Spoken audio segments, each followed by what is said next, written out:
Este segmento es patrocinado por Turquesa, Mobiliario más Diseño y Absol.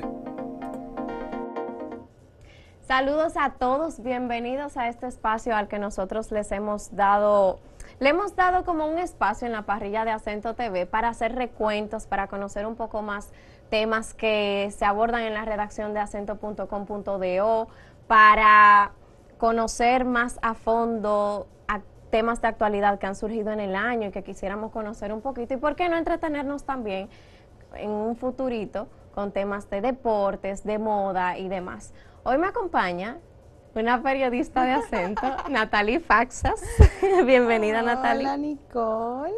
A Natalie la habrán visto tal vez en Escarbando, en vivo. La conocerán tal vez los que leen también acento.com.do, porque ella es una de las que dirige la sección del Financiero.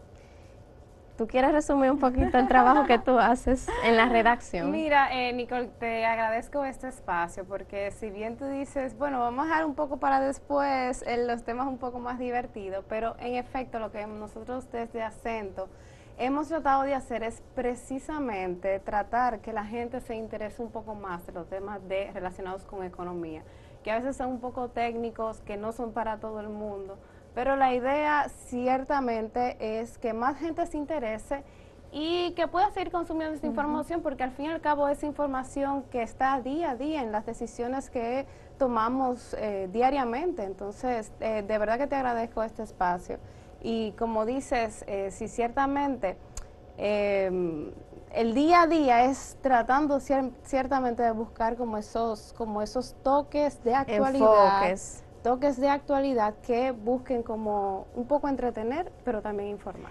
En medio de esa dinámica que ustedes buscan en el Financiero, y se lo resalto mucho a Catherine y a ti, que de verdad tienen como el alma puesta en eso, ustedes han tenido un hijito en las redes sociales de Acento Diario, y es Organiza tu Bolsillo, que viene siendo como unos videos que se trabajan semanales, y que en los que ustedes quieren como explicarle a la gente cómo le afectan los grandes temas de economía que nosotros generalmente no entendemos en la calle, y ustedes lo llevan como al lenguaje coloquial. Exactamente. ¿De dónde surge Organiza tu Bolsillo? Pues precisamente con la idea, como te comenté ahorita, la idea de nosotros como era llevar temas económicos a la gente común, al muchacho joven que no necesariamente quizá está en edad de trabajar o tiene un ingreso importante, pero sí que comience a buscar sobre estos temas. Y Organiza tu Bolsillo ciertamente comenzó como un poco dando consejos a la gente del área de financiera, pero se ha expandido un poco para abordar los temas de actualidad y darle un enfoque económico también, que siempre lo tienen, uno trata de encontrarlo y, o sea, siempre están ahí. Tú sabes que entre la selección que nosotros hicimos de los videos de Organiza tu Bolsillo que ustedes han trabajado en la redacción, hay uno que habla de la tasa de interés. Ahora vamos a ver el video que se preparó desde la sección El Financiero de acento.com.do bajo el titular Tasa de interés más altos en las provincias más pobres. ¿Sabías que si estás en Santo Domingo puedes obtener un préstamo con una tasa de interés menor a cualquier otro lugar del país? Y lo contrario, mientras más lejos vives de la capital, tienes probabilidades de obtener un préstamo con intereses más altos. Y no lo digo yo, lo dicen las estadísticas. Ahora te damos los detalles.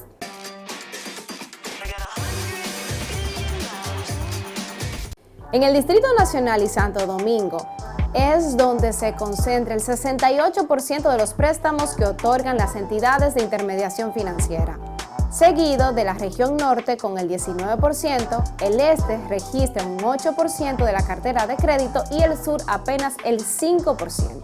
Lógico pensar que en efecto, mientras más grande es la población, pues más préstamos se solicitan y se dan. Pero de alguna forma la tasa de interés tiene una tendencia a ser más alta en las poblaciones menos desarrolladas. Fíjate, en la región metropolitana, dígase la capital, las entidades bancarias prestan a una tasa de interés promedio de 12.8%, en la región norte de 14.5%, la región este de 16.8% y en el sur 17.3%. Aquí tienes otro ejemplo. Mientras las tasas de interés de crédito en Pedernales alcanza un 20.5%, en Santo Domingo se ubicó en 14.8%. La baja actividad crediticia y tasas de interés elevadas para las provincias más pobres del país, que son las que se encuentran en la región sur, puede encontrar explicación en los riesgos y costos de transacción. A falta de garantías para que los clientes cumplan con sus préstamos, los bancos pueden o retirarse o mantener una presencia mínima. Las provincias con mayor nivel de pobreza parecen estar en un círculo en el que si no cuentan con suficientes ingresos no obtienen créditos y a la falta de créditos limita su desarrollo para generar ingresos. Es la paradoja del crédito. Esos trabajos salen de notas periodísticas que se hacen en acento.com.do. Y yo te pregunto, ¿quién trabajó esa nota específicamente? Bueno, que de hecho, sí, ahí tenemos que darle crédito ahí a Jesús Gerardo Martínez, que es un economista que nos apoya mucho en esos trabajos relacionados con finanzas, con estos temas relacionados con la banca. Él tiene 2 secciones en Acento, una que sale los lunes, que se llama La Banca Dominicana por Dentro, y la otra de los jueves, que es tu consultorio financiero, que son más temas así como de decisiones del usuario. El otro es más de banca. Sí, pero de ahí hecho tenemos 2 trabajos seguros que siempre nos aportan muchísimo. Sí, Jesús Gerardo siempre trabaja en enfoques muy particulares.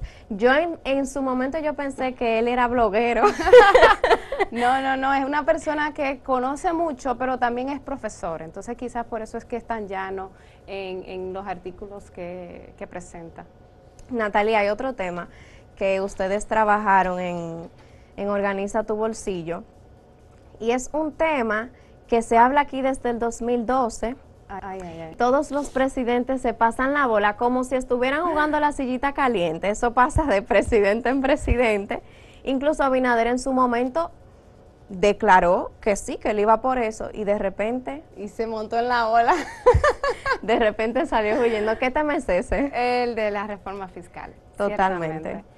Yo creo que ha sido siempre, históricamente, o por lo menos del 2012, cuando se contempla la necesidad de una reforma fiscal, los presidentes entienden que hay un costo político muy alto.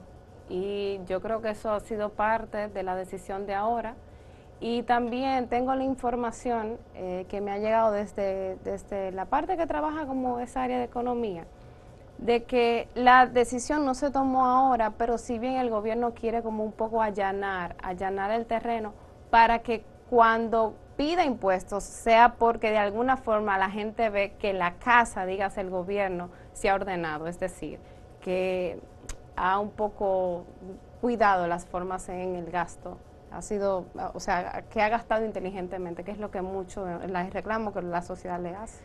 Yo tengo un cuento sobre la impresión que tenía la gente cuando de repente Abinader se quedó cojo con la reforma, incluso habiendo salido un documento que se pensó en su momento que era oficial, sí, pero no había confirmación. Pero yo quiero que antes de hacer ese cuento, porque yo sé que tú también te vas a reír, nosotros veamos el trabajo que preparó el Financiero como un reel sobre la reforma fiscal. Antes de que se decidiera. Sí, vamos a verlo primero. Si llega la reforma fiscal, no habrá forma de organizar nuestros bolsillos. Aunque la semana se despide con los resultados del juicio de Brecht, todos estos días el tema de mayor interés para nuestros lectores fue la reforma fiscal. Un documento circuló durante días y aunque no es una propuesta oficial del gobierno, nos permite tener una idea de los impuestos que tendríamos que pagar ciudadanos y empresas por la falta de dinero del gobierno.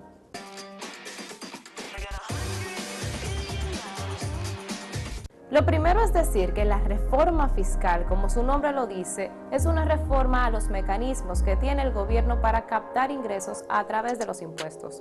Desde el año 2012 fue incluida en la Ley de Estrategia Nacional de Desarrollo y 9 años después no ha sido aprobada. Esto tiene muchísimo que ver con la carga política que representa para sus gobernantes, porque nuevos impuestos no gustan a nadie. Afecta la imagen del gobierno, levanta protestas. En fin, que desde el 2012 todos los presidentes se han pasado la bola para no vivir las consecuencias políticas de una reforma fiscal. A todo esto, una de las mayores incertidumbres de ahora es que el gobierno no ha sido claro.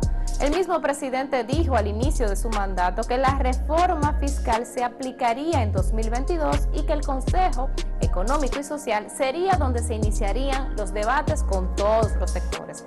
Pero resulta que el Consejo necesita primero una propuesta de reforma del gobierno y luego tiempo para debatir, y nada de eso ha ocurrido. Luego se habló de que por razones de tiempo el mismo presidente Abinader visitaría directamente a los líderes políticos y sociales para presentar la propuesta de reforma, dejando de lado lo que el mismo Abinader habló de que el Consejo Económico y Social sería protagonista de estos debates. Y lo último que se dijo fue que la propuesta se presentará la próxima semana en el mismo Consejo. En fin, que todavía no se sabe cuándo viene la reforma, si es que viene, y cuando venga, seguro que te daremos los detalles de cómo afectará tu bolsillo. Cuando se trabajó ese video en específico, todavía no había salido la información y la declaración de Abinader de que no se iba a hacer reforma fiscal. Entonces, Natalie, yo recuerdo que cuando la noche en que Abinader iba a hablar, me tocaba a mí tener presente que el video del en vivo de Abinader hablando saliera en la página de Acento, y tú eras la periodista que estaba cubriendo en ese momento, y como se trataba de un tema económico, te tocaba a ti publicar de inmediato. Sí. Pues señores, de repente uno se va comunicando por el grupo de WhatsApp y yo estoy como en varias cosas, viendo que si el en vivo va, que si no, y a mí como que se me frisa la pantalla. Se me frisa la pantalla, y cuando la pantalla vuelve en sí, ya Abinader terminó. Es que fue y yo digo, 8 minutos. Señores, ¿y qué fue lo que pasó? A mí se me frizó y Abinader ya no está hablando. Y entonces dicen que no hay reforma, fue más efímero. Sí, ese fue un anuncio de muchas expectativas, y ciertamente nosotros, yo me acuerdo que nos preparamos mucho porque pensamos que íbamos a durar la noche entera hablando de eso. En 8 minutos el presidente resolvió ese tema. En 8 minutos. Y ahí se cayó todo. Lo que venía una semana completa trabajándose con un documento que no era oficial, se terminó. Sí, pero hay mucha gente que agradeció esos 8 minutos del presidente. O sea, después vinieron las reacciones y fue todo el mundo aplaudiéndole que este no era el tiempo, que qué bueno, que qué buena decisión por parte del presidente. Nadie va a decir lo contrario. Por ahora, ¿tú crees? Exactamente. ¿Y tú estás de acuerdo con eso? Sí, yo creo que por ahora ciertamente creo que las consecuencias iban a ser más catastróficas de lo que necesitamos ahora. Bien. Pero obviamente eso es algo que viene y que seguro vendrá antes de que se vaya Abinader. Hay un último videito que yo no quisiera que se nos escape, porque es un tema que yo digo del dominicano de calle. El 10% de la propina que se le cobra a las personas todavía cuando no consumen en el local.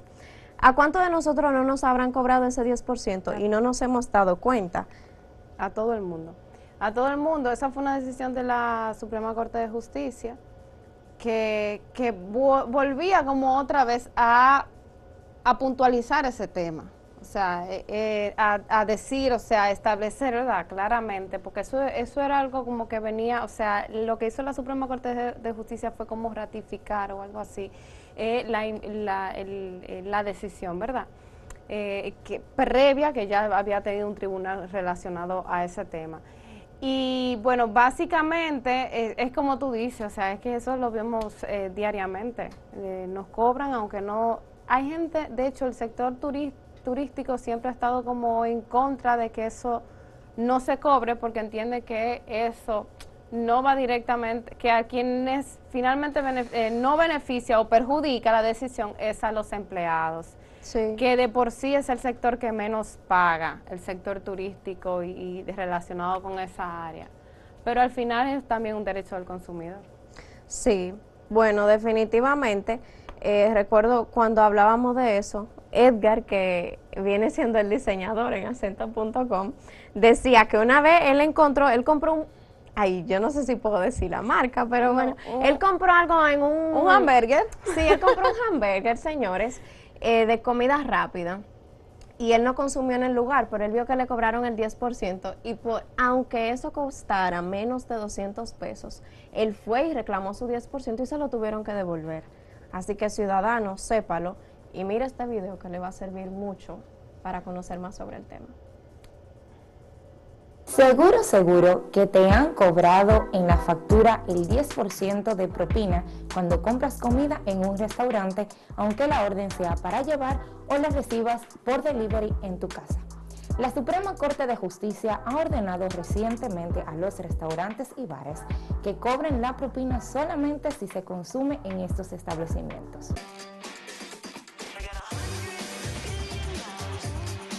La Ley 1692 sobre el Código de Trabajo establece en el artículo 228 que en los hoteles, restaurantes y otros establecimientos donde se expenden para su consumo en esos mismos lugares comidas o bebidas, es obligatorio para el empleador agregar el 10% de la propina en las cuentas de los clientes para ser distribuido íntegramente en los trabajadores que han prestado el servicio. El origen del cobro de propina es defendida por la Asociación de Hoteles y Turismos Azonadores, que ahora dice que esta decisión afectará a unos 40,000 empleados de restaurantes porque bajarán sus ingresos. Pero desde la perspectiva del consumidor se trata de una medida justa, porque el que compra para comer en su casa no está viviendo la experiencia de lo que es comer en un restaurante y por lo tanto no deberá de pagar un extra por ello. Además de que los dominicanos no tacaños tenemos la costumbre de siempre dar una propina en efectivo extra si el servicio es bueno y si el delivery llega a tiempo. Ahora ya sabes que si no consumes en el restaurante y te cobran ese 10%, puedes reclamar que te devuelvan tu dinero. ¿Y tú, estás a favor o en contra de esta medida? Esa era Catherine Luna, la compañera de Natalie Faxas, que yo mencionaba que también trabaja en la sección del financiero de acento.com.do. Y te agradezco a ti, Natalie, por haber aceptado la invitación. Les agradezco a ustedes por quedarse en sintonía con nosotros. Le invito a que sigan disfrutando de la parrilla de Acento TV. Yo soy Nicole Espejo y fue un placer.